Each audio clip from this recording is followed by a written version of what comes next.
I, teen female, have a younger sister, Jade, teen. We also have older twin brothers, 20. Before all of this, we were best friends and incredibly close. A family joke is that technically, we're almost twins because we were born in the same year, me in January and her in December. 4 months ago, an awful secret was revealed about our mother. Jade and I used our own money to buy one of those DNA things that tell you about your ancestors. We asked our mom to get it for us once, but she just brushed it off and said we know what we are. Mom is Korean, Dad is Polish, so it's a waste of money. We only asked once when we were tweens, then, so I guess she thought we forgot about it eventually. When we got the results, we saw that I was Korean and Polish, just as expected, but Jade was Korean and Irish. She was 0% Polish. We were shocked and even ordered a second one. The results were the same. We were both dumbfounded and had no idea what to do. We discussed maybe just throwing it out and never speaking of it again. Before we could officially decide, one of the twins saw the results on Jade's desk and took it to our dad. We had no idea he knew.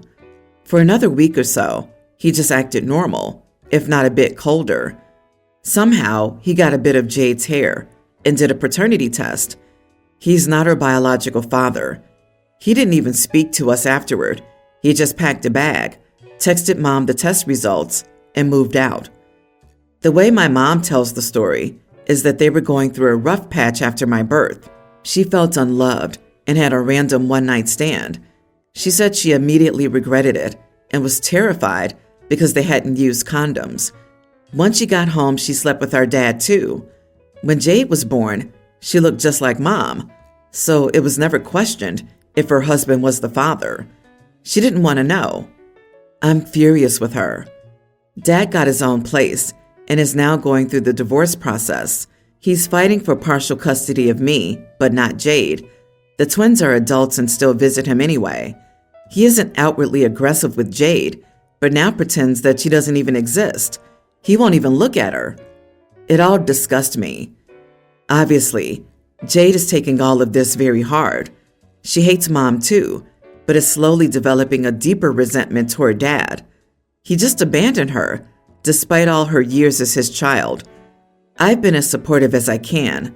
I've promised to do my best to avoid being with my dad when she's not invited. The main issue was when I caught her doing something 3 days ago. Dad's mom passed away suddenly when he was 10. She left behind a large collection of expensive jewelry. He keeps it all in a little box alongside a picture of her. I saw my sister secretly grab it and walk away. I asked her what she was doing. She then revealed she was going to destroy the jewelry and toss the shards into the ocean. We live very close to the coast. I love that jewelry. Jade and I used to try on little pieces from the box our entire childhood. She saw my hesitation and asked what was wrong. I explained why I thought we shouldn't destroy it, but she got very angry. She said I'm supporting Dad in abandoning her. She even said that since I obviously don't value her as a half-sister, we shouldn't act like sisters at all. One of the twins heard us and grabbed the box before she could do anything. I don't know how to fix this or reassure her. I feel like I hate everyone. Am I the idiot? Not the idiot. Did your mom put you guys into therapy? It sucks for Jade, and she needs support. But the world isn't black and white, and your dad isn't superhuman. He's having a very normal reaction. Please don't do anything you don't want to do with the idea that it's helping Jade.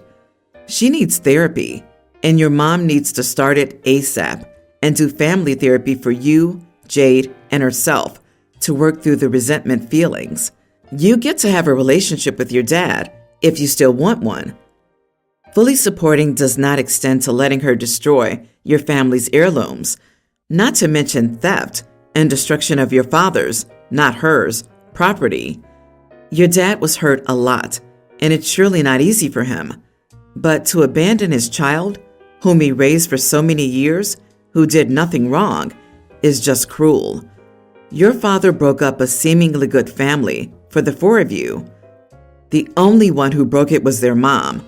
If he'd been told about the affair when it happened, He could have divorced Mom when it happened. Unfortunately, because of Mom's lies, cheating, and deceit, the last 15 years has been a lie. The dad is a victim, and to expect him not to be justified in having strong feelings about this is the kind of thinking that creates masculine toxicity. I feel like your dad may have had suspicion on some level about your mom. This is traumatic for all of your siblings, but your sister needs therapy ASAP. Your dad would have probably had her arrested for destroying jewelry, so it's a good thing you all stopped her. I live on the West Coast, and I regularly host my relatives from the East Coast in Europe. I love the backcountry here. Showing it off to my relatives is one of my favorite things. I'm a geologist for a mining outfit, so I have all kinds of equipment and training. My uncle from Germany brought his family here before the global issue, and we had a great visit until one of my cousins started looking through my garage when we were packing up for a short camping trip. I made sure that they were all aware of the reasons for using bug spray. Beyond mosquitoes, we have ticks in the area, and long pants are the best way to avoid them, but insect repellent is also a good idea. My idiot cousin found my bear spray and thought she might like to try and give herself a nice coating and be safe from bears. If you don't know, bear spray isn't meant to be worn as a topical application. You spray it at a bear's face to get it to bugger off. She ended up coughing her lungs out and was covered in all the milk products in my house, plus some extra that my wife had to go buy. And occasionally, I'll move something in my garage and catch a whiff of the capsaicin. Now my cousin wants to come back for a visit. I was reluctant. She asked me why, and I reminded her of her last visit to my home 4 years ago. I asked if she had gotten better about keeping her hands to herself. I guess she and her boyfriend share the Facebook account she contacted me from. He asked what I was talking about, so I told him what she did. So now her dad is mad at me for bringing up a stupid mistake. She's mad at me because her boyfriend is laughing at her, and my wife is mad at me for sharing family information. I wasn't trying to embarrass her. I hate how much time and effort I put into cleaning my garage and gear. Not the idiot. She's lucky she didn't end up in a hospital. If she's old enough to travel with her boyfriend now, she was at the very least a teen on her last visit. She should have read the directions on the bear spray. It tells you exactly what it's all about. She should have known better. It was a fair question, and if her mistake was supposed to be a highly guarded secret, they should have at least let you know. I understand her embarrassment at her boyfriend's teasing, and I can see why she would want to lash out, but that doesn't make it appropriate for her or the rest of your family to grill you about it. I'm sure the girl can handle a little teasing. However, they all need to remember that you're doing them a kindness by hosting them, and they aren't doing themselves any favors by making this a bigger issue than it needs to be. At the end of the day, it's your home. Yeah, OP, you may still be a little annoyed, but you were just telling a family story. Your cousin's a little embarrassed, but she'll get over it. In 20 years, it'll be funnier to everyone. But if she does come to visit, buy her some bear spray as a welcome gift. I'm a 33-year-old male. My set schedule is Monday through Friday, 8 a.m. to 4 p.m., but typically, I'm at work from 6 a.m. to 7 p.m. a lot of nights because I'm a manager and we deal with many call-outs. It's a very physically demanding job as we must move steel lifts by hand, 150 plus pounds. I also have to do grocery runs nearly every night and laundry on my days off because the apartment doesn't have a washer and dryer hookup. My wife homeschools my 3 kids right now, male teen, female, young teen, and male tween, but only until the school system puts plans in place for online schooling. We also have an infant daughter who's strictly breastfed and requires a lot of my wife's time and energy, so we're both really busy and drained. Yesterday's work was one of the worst days by far. I came home with bruises and blisters on my hands, legs, and stomach, 4 call-outs, so it was only me and one other employee, who's an 18-year-old who doesn't do much outside of check TikTok. I was in a reasonable amount of discomfort and just wanted to relax. I took the baby when I got home after grocery shopping and went to sit in front of the TV. My wife got dinner prepared and dishes out. I returned the baby to her because it was feeding time, and then I ate dinner. My wife gets the baby to sleep and starts cleaning the dishes. Well, I left my lunch pail in the truck and asked my wife to grab it for me, and she completely spiraled. She's like, "Are you going to get off your butt and do absolutely anything tonight? Or do you just expect me to be the maid? Want me to wipe your butt while I'm at it?" I asked her what she was on about, and she said, "I homeschooled all day with a baby attached to my breast, did the dishes just to make dinner I don't get to eat, and then rewashed the dishes just to have to put the baby down, and now you're asking me to do more, even though you're doing jack."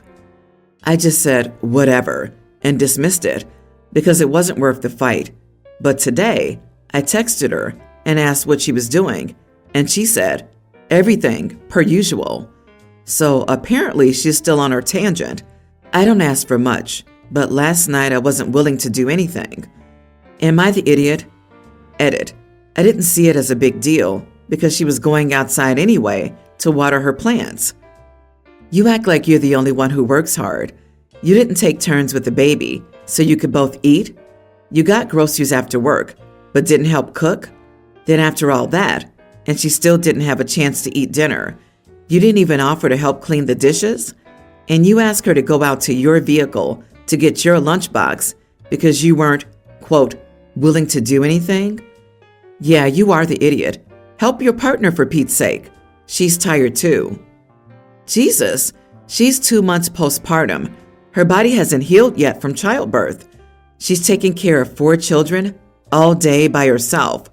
She clearly does all the cooking and cleaning, and you expect to be thanked? Why do you think you get a cookie for working 13-hour days when her job is apparently 24/7? Yeah, man, you give a lot of detail about how tough your job is, but from her point of view, you came home and sat in front of the TV, letting her do everything for you while you held the baby. And the part about how she didn't get to eat dinner herself that you don't seem to have even noticed in your retelling of how her evening was going. Dude, stop dismissing your wife. Being dismissive will only cause more issues. When you see that your wife is physically doing dishes and hasn't had a chance to sit down, you can get your own darn lunchbox. My wife and I have 3 children, and this situation involves our 2 oldest. Back when they were young, we had crazy work schedules. On the other hand, her brother has a job and a position where he can come and go as he pleases, so we helped with our children. The 3 of us took turns taking the kids to school and picking them up. The kids sometimes stayed with him for a day or 2. When they grew older, our work schedule stabilized, so we didn't rely on him as much. However, the kids are incredibly attached to their uncle, to the point it seems like I'm being replaced. Once when our daughter ran out of panty liners, she called her uncle to ask him to pick her up some. My wife was at work, but I was working in the yard, and she didn't think to ask me. A year ago, our son was questioning his orientation, and instead of coming to his mother or me, he went to talk to his uncle. And then my brother-in-law told my wife about their conversation. I was the last to know about it. On our daughter's last birthday, she was most excited about his gift because he got her the exact model and color tennis racket she wanted. She didn't take a second look at my present. The last straw happened earlier today when our son was sick at school. Instead of calling me or his mother, he called his uncle. Brother-in-law texted us about the situation and asked my wife to call the school so that he could pick up our son. I was home, and no one asked me to do it. I was furious when brother-in-law dropped our son off. I confronted him about overstepping our family boundaries, and we argued. I told him to leave our house and leave our children alone. My wife just got home from work, and we argued. She doesn't like how I talk to her brother, but I don't like how I'm being left out of my children's life. She said we're lucky to have him help us, but I don't want his help anymore. Am I wrong to want to be in my children's life? You are the idiot. If your children don't feel like they can confide in you or depend on you, that's not your brother-in-law's fault. It's not your children's fault. It's not your wife's fault. You must look at what you're doing to be involved in their lives. Being present is not the end of the story when it comes to kids. They say it takes a village to raise a child. He's part of their village. Your story reads like you're more concerned about your feelings of jealousy than you are about anybody's well-being. This is all about your feelings of inadequacy, so maybe work on becoming adequate instead. He doesn't want to build relationships. He wants them to confide in him when they don't seem to trust him. His attitude and whining here are excellent examples of why they may not like him. He expects that by creating them, they should only turn to him. Well, he doesn't need to put in any effort. The uncle put in the effort to build relationships for several years, and OP expects it to be automatic for him. Yeah, OP is a major idiot. So instead of becoming a proper father to his kids, he will take away their only true father figure, making them angry and pushing them even further away from you, OP. And you really think getting rid of brother-in-law will automatically make them close to you? No, you've actually got to be a good dad yourself, not just get rid of their uncle. And it's incredibly selfish. You're going to make them suffer because of your ego. Jesus, you are the idiot, massively. I share custody of my two boys, 7 and 10, with their mom. She remarried a few years ago to Chris. Our custody agreement is fairly black and white and includes a right of first refusal, meaning that if my ex or I need a sitter, we must ask the other parent first. My ex and I started to get along because of our agreement. She was supposed to pick our kids up yesterday and keep them until Thanksgiving. I called her to review their schedule for next week, and she said she was going out of town for business and would return on Monday. I asked when she was going to tell me that, and she said calm down. She said Chris would be home and had planned a surprise trip to Dave & Buster's with our kids and a couple of their friends today. I said, I'm not okay with you making childcare plans behind my back. You're supposed to ask me first. I said it puts me in a bad situation because if I just say okay, then you'll do it again. Had you run it by me, then I would have been okay. I can't let it go, but as a consolation, I'll take the kids and their friends to Dave & Buster's. She called later and said she spoke to Chris, and he cried when she said that I'd take the kids instead of him. She said he was really looking forward to spending time with the boys and was going through a rough time, and spending time with the boys and their friends was the only thing that made him happy. He had picked up overtime to pay for everything and bought my son's friends stuff like underwear and shirts from Old Navy because they needed new clothes. She asked me to let Chris take them all to Dave & Buster's. Plus, it would look weird if I showed up to pick up the boys' friends and the parents were expecting Chris. I said no, and I really don't want to go to Dave & Buster's. Does the right of first refusal extend to step-parents? As in, they can't even watch their own stepkids if the bio parent doesn't want them to? That sucks. Yet another reason never to be a step-parent or get emotionally involved with someone with kids. As for you, way to be petty. You don't want to go. You're just making sure everyone knows your butt is bigger than your heart. You are the idiot. Exactly. He's the stepdad. So if mom goes grocery shopping alone, is he allowed to watch the kids, or do they need to call dad? This isn't about babysitting. They don't need a sitter. Stepdad is with them. Talk about ruining the boys' relationship with the man they live with. This is about a power struggle with your ex, where the power is more important than your kids are, and it won't end well for you, OP. Do you know how rare it is for kids to have a stepdad who cares? This dude is making an effort, and you're crapping all over it because you feel threatened. If you really cared about your children, you would be grateful for every caring adult they have in their lives. And I really don't want to go to Dave & Buster's? Jesus, then don't go. Let Chris take them and apologize to everyone involved for your childish behavior.